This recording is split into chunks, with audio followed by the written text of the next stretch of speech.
Okay, so this video is going to take two parts. Part one is this part.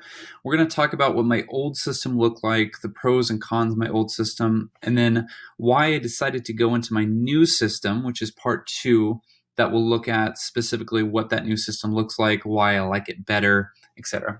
Okay, so part one here. This is my old system. My old system was using modules. Now, this is a really common thing for teachers to do, to put all of their information, all of their content and assignments under modules. So let me show you what I did. Under each module, the very first thing that I would have is warm-ups, because that's what we start with every single day. The nice thing about this is that students wouldn't have to scroll. They would be able to just open the module or just have it open, click on the warm-ups, start the day. Right underneath warm-ups, I would put the things that we were doing for that day. Again, what I liked about this is that students wouldn't have to scroll. There was no confusion or like going all the way to the bottom to find things. Okay, so they'd start warm-ups and then they'd start on this day. Now this day here, day 41, we did birdseed binding and then an exit ticket. So we had two things that we did for that day. The next day, or the day before that I should say, was the teacher report card. And if you're interested about what this looks like, I'll link that up here somewhere. Cole Web Quest, and then an exit ticket. Okay, the day before that, these two things, so on and so forth. What I liked about this is that everything was starting at the top and then working down. They had the days, so they knew when we did stuff. And then if they were miss school, they could just go and find the day that they missed and go through here. That being said, here's what I didn't like about that. I still had students, or have students, that got really confused about where stuff was.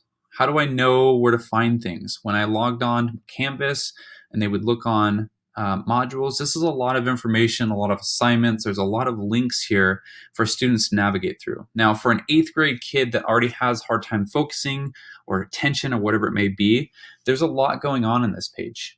Okay, so this is what I like to call as friction. Okay, students were not turning things in because one, they couldn't find things because there was too much, and two, it was just too confusing.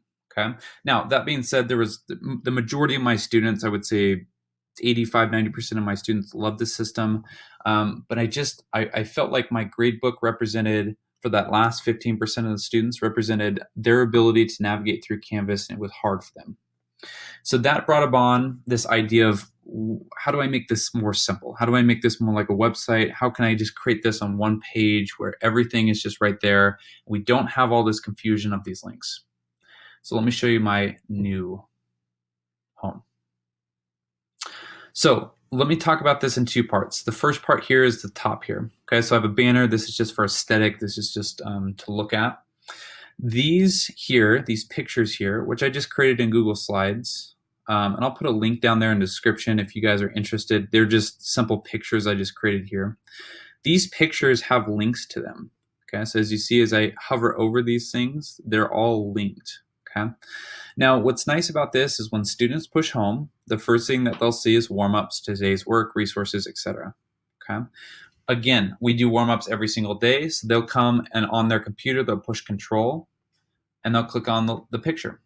What that will do is it'll open a new tab up here. They'll also push control and they'll click on today's work. That will also open a new tab here. So what that will look like is this. So they've logged onto Canvas, they've one-clicked to get to warm-ups, and then they're right there. They've one-clicked to get to today's work, and that's right here. Okay. So after students are done with their warm-ups and they've closed that out, I've done it like this. So here's my new system. Each day has a page. Okay. What I wanted to try to prevent was the confusion of all of the different assignments for the day and just the clutter that created. Okay. So when they click on today's work, it'll bring them to a page that looks like this. This page will have today's objective. It'll have any reminders that they need, such as tests coming up. Don't forget to check your Canvas messages. Don't forget to redo your exit tickets, etc., etc. And then below that will be links to work. Okay, so these are the things that they're going to do for the day. So click on warm-ups, today's work. Now we're here. Now they could click on this. Boom, birdseed mining. Okay. So what's nice about this is that it kind of brings everything into one whole piece. Now I know what you're thinking at this point. What happens 2 weeks from now when students miss work, or 2 weeks from now they're trying to make up something, they're supposed to go back, and how are they supposed to access the today's work part? That's where the second piece comes in. So I have a calendar down here that I've created, and it's a pretty simple calendar.